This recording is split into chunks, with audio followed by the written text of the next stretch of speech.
வணக்கம். வரும் 6ஆம் தேதி சாயந்தரம் 6 to 9 நம்மளோட ரெகுலர் ஜோஹோ மீட்டிங். நிறைய விஷயத்த டிஸ்கஸ் பண்ணலாம். போன சனிக்கிழமை டிஸ்கஸ் பண்ண மாதிரி தான் மார்க்கெட் ஓரளவுக்கு பிஹேவ் ஆகிட்டு இருக்கு. ஒன்று, அன்னைக்கு டிஸ்கஸ் பண்ண நிறைய ஸ்டாக்ஸ், ரைட்? என் சைட்லேருந்து ஒரு 5-6 ஸ்டாக், உங்கள் சைட்ல இருந்து ஒரு ஆல்மோஸ்ட் ஒரு 10-12 ஸ்டாக் நம்ம வந்து டிஸ்கஸ் பண்ணிட்டு இருந்தோம். நிறைய பேர் வந்து நிறைய வரவேற்பு கொடுத்துருந்தாங்க அண்ட் ரொம்ப இன்ட்ரெஸ்டிங்காக இருந்துச்சு. அண்ட் நிறைய புது நேயர்கள் வந்திருந்தாங்க. அண்ட் புது நேயர்களில் அட்லீஸ்ட் ஒரு 12-13 பேர் இந்த வாரம் வந்து ஆஃபீஸ்க்கும் வந்திருந்தாங்க. ஸோ ஏதோ நல்லா போயிட்டு இருக்குன்னு நினைக்கிறேன். அண்ட் இன்ட்ரெஸ்டிங்காக இருக்கிறனால தான் நிறைய ரிப்பீட் ஆடியன்ஸ் வந்துட்டு இருக்காங்க. வாங்க, 236 ரூபா. அங்கே வந்து நம்ம வந்து எந்த விதமான டீச்சிங்ஸும் கிடையாது அண்ட் எந்த விதமான ஸ்டாக்ஸ் ரெக்கமெண்டேஷன்றது கிடையாது. மோர் ஆஃப் இன்ஃபர்மேஷன் இருக்கும். மார்க்கெட் வந்து எந்த பார்வையில் பார்க்கலாம், என்னென்ன செக்டர் இந்த வாரம் நல்லா இருக்கும், எந்த ஸ்டாக் வந்து நம்ம ஹோல்ட் பண்ணலாமா எக்ஸிட் பண்ணலாமான்றது உங்கள் சாய்ஸ் மூலமாக நம்ம பண்ணுறோம். இன்ட்ரெஸ்டிங்காக இருக்கும். 3 hours. வாங்க, ரொம்ப சிம்பிள். கீழே வந்து டிஸ்கிரிப்ஷனில் வந்து ரேசர் பே லிங்க் இருக்கு, கிளிக் பண்ணுங்க. ஆன்லைன் டிரான்ஸ்ஃபர் பண்ணலாம், கிரெடிட் கார்டு டெபிட் கார்டு மூலமாக பண்ணலாம், யூபிஐ பேமெண்ட் மூலமாக பண்ணலாம், ஜிபே மூலமாக பண்ணலாம். பண்ணிட்டு அந்த ஸ்க்ரீன்ஷாட்டை எங்களோட வாட்ஸ்அப் நம்பருக்கு ஷேர் பண்ணுங்க. 9444468888. சந்தேகம் இருந்தாலும் அதே நம்பருக்கு கால் பண்ணி பேசலாம். ஒன்று. ரெண்டாவது, நிறைய பேருக்கு வந்து ஆச்சரியமா வந்து கேட்டுட்டு இருந்தாங்க, நீங்க வந்து போர்ட்ஃபோலியோ பண்ணி கொடுக்குறீங்களா? போர்ட்ஃபோலியோன்றதோட மேனேஜ் பண்ணுறோம். உங்களுக்கு ஏதாச்சும் டவுட் இருந்துச்சுன்னா நிச்சயமாக அதுக்கான சஜஷன்ஸ் கொடுக்குறோம். அண்ட் நாங்கள் வந்து 2 சப் புரோக்கர்ஸ் கூட வந்து அசோசியேட்டடாக இருக்கிறோம். ஒன்று வந்து ப்ராஃபிட் மார்ட்ன்ற ஒரு கம்பெனி, இன்னொன்று வந்து கோடெக் செக்யூரிட்டி கூட. ஸோ இதில் வந்து நீங்கள் அக்கௌண்ட் ஓப்பன் பண்ணணும், ட்ரேடிங் அக்கௌண்ட் ஓப்பன் பண்ணணும்னு சொன்னால் கால் பண்ணுங்க எங்கள் நம்பருக்கு 9444468888க்கு. நிச்சயமாக வந்து அதை பற்றி ஃபர்தராக டிஸ்கஸ் பண்ணலாம் வித்தவுட் மச் டிலே. இன்னைக்கு வந்து மார்க்கெட் உப்புச்சப்பு இல்லாத போச்சு, ரைட்? ஒரு உச்சத்துக்கு போச்சு, நல்ல ஒரு மேலே போயிட்டு அங்கேருந்து வந்து கீழே விழுந்துச்சு. நீங்கள் வந்து எடுத்து பார்த்தீங்கன்னா இன்னைக்கு வந்து ஆல்மோஸ்ட் 400 லெவல் வரைக்கும் போயிட்டு 300 ஆல்மோஸ்ட், அதான் நான் சொல்கிறேன்ல, ஒரு 100 பாயிண்ட்ஸ் மேலே போயிட்டு மறுபடியும் க்ளோசிங் போதும் கீழே க்ளோஸ் ஆயிடுச்சு. காரணம், யூஎஸ் மார்க்கெட் க்ளோஸ்ட். இன்னைக்கு வந்து யூஎஸோட இண்டிபெண்டன்ஸ் டே. இன்ஃபேக்ட் நேத்தே வந்து யூஎஸ் மார்க்கெட் வந்து ஹாஃப் டே யூஎஸ்ல. அண்ட் இன்னைக்கு வந்து கம்ப்ளீட் ஹாலிடே. அண்ட் எப்பயுமே இண்டிபெண்டன்ஸ் டே ஒரு மேஜர் மார்க்கெட் க்ளோஸ் ஆயிருக்குன்னு சொன்னால் சின்ன மார்க்கெட் எல்லாமே வந்து ஒன்றும் இருக்காதுல்ல. ஸோ இதுதான் வந்து பேஸ்.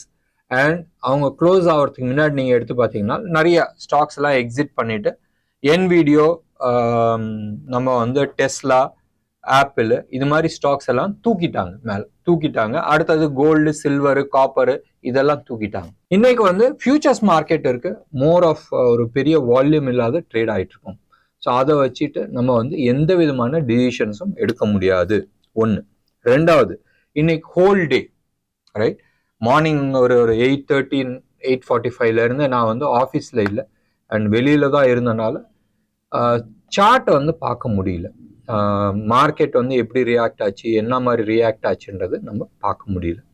ஸோ அதனால நிறைய இன்சைட் ஸ்டோரியை நம்ம ஷேர் பண்ண முடியல.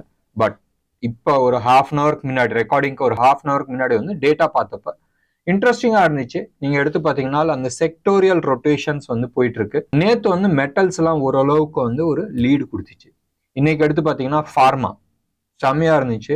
அண்ட் நம்மளோட டார்லிங் ஜைடஸ் லைஃப், நம்ம சொன்ன இலக்கை வந்து ஆல்மோஸ்ட் அச்சீவ் ஆயிடுச்சு. அண்ட் ரெண்டாவது வேதாந்தா. நிறைய பேர் கிண்டல் பண்ணிட்டு இருந்தாங்க, வேதாந்தா மார்க்கெட் கீழே போகுது, வேதாந்தா கீழே போகுதுன்றது. வேதாந்தா நம்மளோட இலக்கை நோக்கி போயிட்டு இருக்கு. இன்னைக்கு வந்து 1.1% மெட்டல் செக்டார்ல அதுதான் டாப் பர்ஃபார்மர். அடுத்தது வந்து நம்ம Motors, automobile sector super rally. நீங்கள் வந்து பாஷ் எடுத்துக்கலாம், டிவிஎஸ், பாலகிருஷ்ணா, பாரத் ஃபோர்ஜ், இவங்க எல்லாமே performer. Top performer Tata Motors. நேற்று வந்து நீங்கள் எடுத்துக்கிட்டீங்கன்னா டாடா மோட்டார்ஸ்னு வேணால் டாடா குரூப், அவங்க வந்து லாஸ்ட் 18 வருஷத்துல பார்க்காத அளவுக்கு லாபம் பார்த்துருக்குறாங்க. அதாவது பர்சன்டேஜ் ஆஃப் ரிட்டர்ன், ரைட்? 10%, 15% அது மாதிரி நம்ம பார்க்குறோம்ல, அது மாதிரி பர்சன்டேஜ் ஆஃப் ரிட்டர்ன் வந்து ஹையஸ்ட் ரிட்டர்ன்ஸ் வந்து இந்த லாஸ்ட் 18 வருஷத்துல பார்க்காத அளவுக்கு இப்ப பார்த்துருக்காங்க. அந்த ஒரு ரீசன்னால தான் நீங்க எடுத்து பார்த்தீங்கன்னா டாடா குரூப்ல இருக்கிற most of the stocks 10x returns கொடுத்துருக்கு. மோஸ்ட் ஆஃப் தி ஸ்டாக்ஸ் இந்த லாஸ்ட் 4 இயர்ஸ்ல, இந்த கொரோனா வந்த பீரியட் லோல இருந்து நீங்க எடுத்துட்டீங்கன்னா 10x ரிட்டர்ன்றது சாதாரணமா கொடுத்துருக்குறாங்க. டாடா மோட்டார்ஸ்லாம் வந்து தார்மாரான ரிட்டர்ன்ஸ் 2 டிஜிட்ல இருந்து இன்னைக்கு வந்து ஆல்மோஸ்ட் 4 டிஜிட்டுக்கு வந்துருச்சு. ஒன்று. ரெண்டாவது, இந்த 18 வருஷத்துல பார்க்காத அளவுக்கு ரிட்டர்ன்ஸ் பார்த்துருக்கிறதுல டாப் பர்ஃபார்மர் யாருன்னு தெரியுமா? அதாவது டாடா குரூப்ஸ்ல இருக்கிற எல்லா கம்பெனியோட ஷேர்ஸ் போட்டு, அதாவது ஷேர்ஸ்னா ப்ராஃபிட் போட்டு அதுல அதிகபட்சமா யார் ரிட்டர்ன் கொடுத்துருக்காங்கன்னா Tata Motors. 32% of the entire Tata குரூப்ஸ்க்கான ப்ராஃபிட் வந்து கொடுத்துருக்குறாங்க. நல்ல விஷயம் இல்லை? அண்ட் டாடா குரூப் வந்து நீங்க பாத்தீங்கன்னா நிறைய சேரிட்டி ஒர்க்ஸ் பண்ணிட்டு இருக்காங்க. ப்ராபப்ளி அதுக்கான எதிர்வொலியான்றதும் தெரியாது. ஒன்று. அண்ட் லாஸ்ட் 3-4 இயர்ஸா புது சேர்மன் நம்பூர் ஆளு சந்திரசேகர் அவர் வந்ததுக்கு அப்புறமா மேனேஜ்மெண்ட்ல வந்து நிறைய அதிரடியான முடிவுகள் எடுக்கப்பட்டிருக்கு. அண்ட் கம்பெனிக்குள்ள சினர்ஜி, சரியா, அந்த சினர்ஜின்றது நம்ம கம்பெனிக்குள்ளாரையே நம்ம ஆர்டர்ஸ் கொடுத்துக்கலாம்ன்றது. நீங்க எடுத்து பாருங்களேன், ஏர் இந்தியா எடுத்தப்ப ஏர் இந்தியாவோட நிறைய பிளேன்ஸ் வந்து சர்வீஸ் பண்ண முடியாத லெவல்ல இருந்துச்சு. அதுல இருக்கிற நிறைய இன்டீரியர் சேர்ஸ் எல்லாம் இருக்குல்ல, அந்த சேர்ஸ் எல்லாம் உடஞ்சி இருந்துச்சு. தெரியும்ல, கவர்மெண்ட் பஸ்ல எல்லாம் எப்படி இருக்கும், அது மாதிரி வண்டியை தான் வந்து கொடுத்துருந்தாங்க. அது எல்லாமே வந்து இவங்களே டாடா எல்எக்ஸியை வச்சு டிசைனிங் பண்ணி, Tata LXI is basically automobile design company தானே. ஸோ டாடா எல்எக்ஸியை வச்சு டிசைன் பண்ணி இவங்க இன்ஹவுஸ்லேயே வந்து ப்ரொடக்ஷன் பண்ணாங்க. யார் பண்ணாங்க? டாடா மோட்டார்ஸ் பண்ணாங்க. இப்போ இதுக்கான ஹாஸ்பிட்டாலிட்டி, ரைட், துணி இவங்க ஓன் டிசைன் கம்பெனி இருக்கு. ட்ரெண்ட்ஸ் மூலமா துணி வந்துருச்சு. தாஜ் குரூப் ஆஃப் ஹோட்டல்ஸ் அவங்க வந்து இவங்களுக்கான மெனுஸை வந்து ரீடிசைன் பண்ணாங்க. எல்லாமே வந்து இன்ஹவுஸே பண்ணாங்க. ஒன்று. ரெண்டாவது வந்து டாடா குரூப்ல இருக்கிற ஸ்டாஃப்ஸ்க்கு, எம்ப்ளாயிஸ்க்கு வந்து டிஸ்கவுண்ட்ஸ் கொடுக்க ஆரம்பிச்சாங்க. டே பரங்கடா நம்ம பிளெயின்ல. ஸோ இப்படி வந்து இது ஒன் ஆஃப் தி எக்ஸாம்பிள்ஸ் நான் சொல்றேன். ஸோ இதே மாதிரி நீங்க வந்து டாடா குரூப்ல வேலை பண்ற அத்தனை எம்ப்ளாயிஸ்க்குமே வந்து கூப்பன்ஸ் இருக்கு. என்ன கூப்பன்ஸ் இருக்கு? அந்த கூப்பன்ஸ் எடுத்துட்டு போய் ட்ரெண்ட்ஸ்ல வந்து ட்ரெஸ்ஸஸ் வாங்கிக்கலாம். ட்ரெண்ட்ஸ்னா வெஸ்ட் சைடு நிறைய இருக்கு. அதுல போய் நீங்க ட்ரெஸ்ஸஸ் எடுத்துக்கலாம். அப்ப எடுக்கும் போதும் உங்களுக்கான டிஸ்கவுண்ட்ஸ் கிடைக்கும். கார் வாங்க போறீங்க, டிஸ்கவுண்ட்ஸ் இருக்கு. இது மாதிரி ஒன்னொன்னுலயுமே வந்து அவங்க இன்டர் சேல்ஸ், ரைட், டெஃபினட்டா it has helped a lot. அதே மாதிரி கெமிக்கல்ஸ் நீங்க எடுத்துக்கிட்டீங்கன்னா நம்ம தீபக் நைட்ரேட் பத்தி நம்ம பேசியிருந்தோம் 2 நாளைக்கு முன்னாடி. இன்னைக்கு வந்து அது க்ளோஸ் டு அபவுட் 1.1% ஏறி இருக்கு. நேத்தும் ஏறி இருந்துச்சு. அத்துல் இன்னொன்னு ஒரு ஸ்டாக் 2 நாளைக்கு முன்னாடி வந்து அப்படியே மேலோட்டமா சொல்லிட்டு போயிருந்தோம். அதே மாதிரி நீங்க எடுத்துக்கிட்டீங்கன்னு சொன்னால் இன்னைக்கு ஐடி செக்டர்ஸ்ல நிறைய ஸ்டாக்ஸ் வந்து பிரேக் அவுட் கொடுத்துருக்கு. அது வந்து கோஃபோர்ஸா இருக்கட்டும், ஹெச்சிஎல்லா இருக்கட்டும், பி சாஃப்டா இருக்கட்டும். பி சாஃப்ட்க்குலாம் வந்து மே சைட்ல வந்து நிறைய இலக்குகள் இருக்கு. அதே மாதிரி ஆதித்யா பிர்லா ஃபேஷன் டெக்ஸ்டைல் சைட்லயும் ஆதித்யா பிர்லா நேற்று எடுத்துக்கிட்டா டெக்ஸ்டைல் ஸ்டாக்ஸ் எல்லாமே வந்து கீழே விழுந்துருந்துச்சு. இன்னைக்கு வந்து Aditya Birla fashion, okay, ABFRL, இது வந்து ஒரு நல்ல ஒரு பிரேக் அவுட் கொடுத்துருக்கு. பார்க்கலாம், நாளைக்கு ஒன்றும் பெருசா இருக்காதுன்னு நம்புறோம். ஏன்னு சொன்னால் ஒரு ஹிண்ட் கிடைக்காது. யூஎஸ் மார்க்கெட்ல இருந்தோ இல்லை யூரோப் மார்க்கெட்ல இருந்தோ ஹிண்ட் கிடைக்காது. ஸோ அந்த ஹிண்ட் இல்லாத வெள்ளிக்கிழமை அன்னைக்கு நாளைக்கு எப்படி ட்ரேட் ஆகுதுன்றது நம்ம பார்க்கலாம். ஸ்ட்ரிக்ட் ஸ்டாப் லாஸ் மெயின்டைன் பண்றது நல்லதா இருக்கும். இன்னைக்கு நீங்க எடுத்து பார்த்தீங்கன்னா சிமெண்ட் செக்டர் எல்லாமே வந்து ப்ராஃபிட் டேக்கிங் ஓடிட்டு இருந்துச்சு. மறுபடியும் நான் சொல்றேன், ஷார்ட் பில்டப் ஆகல. மேபி ராம்கோ சிமெண்ட்ஸோ இல்லை அம்புஜா சிமெண்ட்ஸோ இதெல்லாம் வந்து ஷார்ட் பில்டப்பா காட்டும். பட் ஷார்ட் பில்டப் ஆகல. மோஸ்டா வந்து லாங் அன்வைண்டிங் ஆயிருக்கு. லாங் அன்வைண்டிங்ன்றது கையில இருந்தது நான் வித்து இருக்கிறேன். இது வந்து லாங் அன்வைண்டிங் ஆயிருக்கு. பட் நீங்க வந்து ஃபார்மா செக்டர்ல லூபின் இன்னைக்கு ஆல்மோஸ்ட் 7.7%, லாரிஸ் லேப் அதுவும் 4%, ஜைடஸ் லேப் 3.6%. எல்லாமே நீங்க வந்து டாப் 3 ஸ்டாக்ஸ் நீங்க எடுத்துட்டீங்கன்னா, அதாவது லாங் பில்டப்ல ஃபார்மா செக்டர்ஸ் தான் இருந்திருக்கு.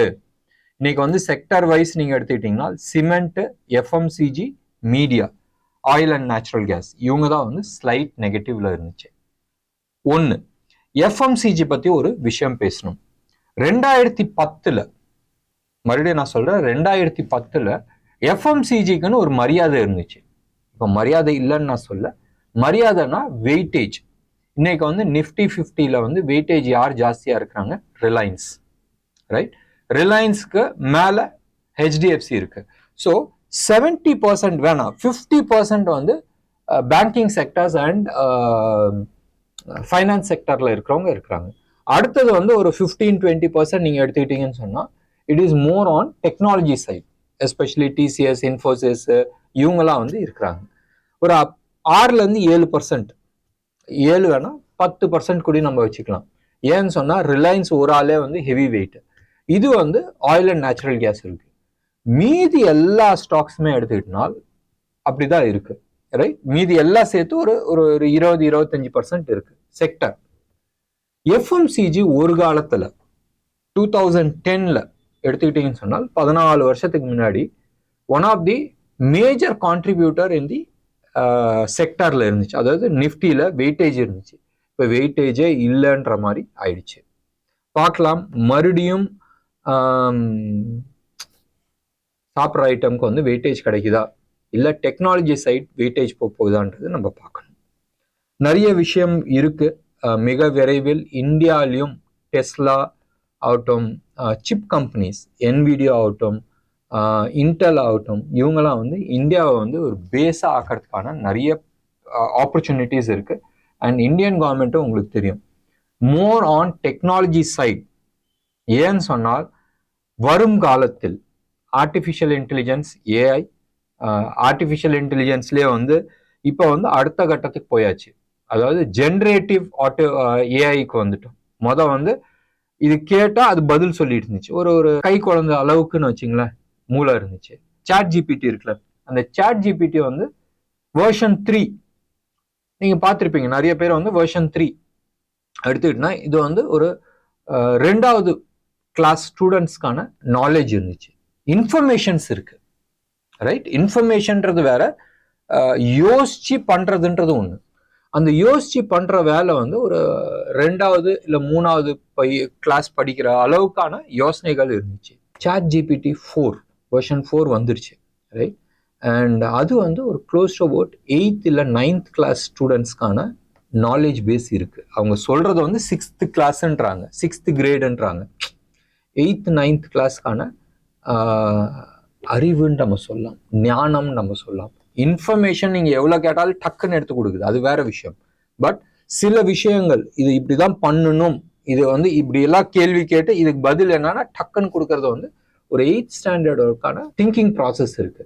அவங்க சொல்றாங்க version 5 most likely next year வரும்போதும் ஒரு பிஹெச்டி, எப்படி ஒரு பிஹெச்டி கிராஜுவேட்டுக்கு வந்து என்ன நாலேஜ் இருக்குமோ.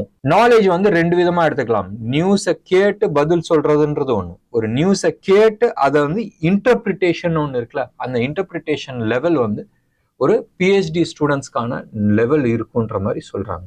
அப்ப நீங்க என்ன மாதிரி ப்ரிப்ரேஷன் பண்ணுன்றது ஞாபகம் வச்சுங்க, ரைட்? அடுத்த கட்டம் நீங்க 100 வருஷத்துக்கு முன்னாடி எடுத்துக்கிட்டீங்கன்னா மாட்டு வண்டியில போயிட்டு இருந்தோம், குதிரை வண்டியில போயிட்டு இருந்தோம். ஒரு ரெவல்யூஷன் வந்துச்சு. என்ன ரெவல்யூஷன்? ஆட்டோமொபைல் ரெவல்யூஷன் வந்துச்சு. அந்த ஆட்டோமொபைல் ரெவல்யூஷன் வந்தோடனே உலகம் நிறைய மாறிச்சு. அண்ட் இண்டஸ்ட்ரியல் ரெவல்யூஷன் வந்துச்சு. எது நம்ம வந்து கைத்தறியில பண்ணோமோ அதெல்லாமே மிஷின் மயமாச்சு. எது வந்து ஆடு மாடை வச்சுட்டு நம்ம வந்து வண்டி ஓட்டிட்டு போனோமோ அதை வந்து மோட்டர் வச்சு அடுத்த கட்டத்துக்கு நம்ம வந்தாச்சு. ஸோ ஒரு 100 years கழிச்சு அடுத்த கட்ட ஒரு சேஞ்ச் ஓவர் நடக்கிறதுக்கான சான்சஸ் இருக்கு. இந்த சேஞ்ச் ஓவர், இந்த டிரான்சிஷன் எத்தனை பேரை வந்து டைஜஸ்ட் பண்ணி அடுத்த கட்டத்துக்கு போகணுன்றது நீங்க பார்க்க வேண்டிய ஒரு விஷயம். இல்லைன்னு சொன்னால் காணாம போயிடுவீங்க. நீங்க மாற்றத்துக்கு மாற மாட்டீங்கன்னு சொன்னால், கொடாக் என்னாச்சு? அவன் தப்பே பண்ணல, ஃபர்ஸ்ட் கிளாஸ் கம்பெனி, ஆனா மாற்றத்துக்கு வரல.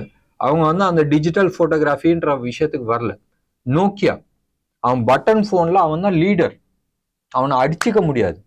டச் வந்தோடனே அவன் காணாம போயிட்டான். இவன் வந்து அந்த இவாலுவேஷனுக்கு வரல, மாறல.